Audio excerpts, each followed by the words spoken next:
Okay, so you're about to start your apprenticeship journey, and I think there's lots of things you need to be aware of. You know, this is a significant commitment.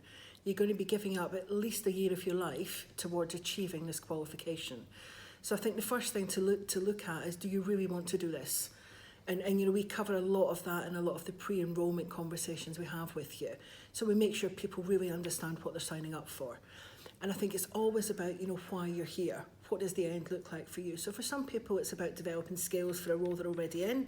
For others, it's about, you know, moving to that next level, so developing new skills that will help them perhaps get promoted or move forward. So make sure you understand why you're here. Make sure you understand what you're committed to. But also, support is really important. You know, getting your line manager, your teammates, your colleagues, make them aware of what you're doing. Because apart from anything else, actually, they can help you gather a lot of the evidence that you're going to need in order to complete your apprenticeship.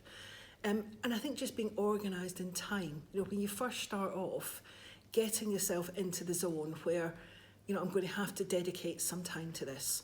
So being quite religious, you know, putting yourself aside, you know, a couple of hours a week to capture your notes and catch up on things. Asking for help, you know, if you're struggling to do stuff, there's lots of people around you can ask. You can talk to our trainers, our tutors, your line managers. You're not alone in this journey. And I think, you know, we've had lots of people who have started this and thought, wow, this is a lot more than I expected.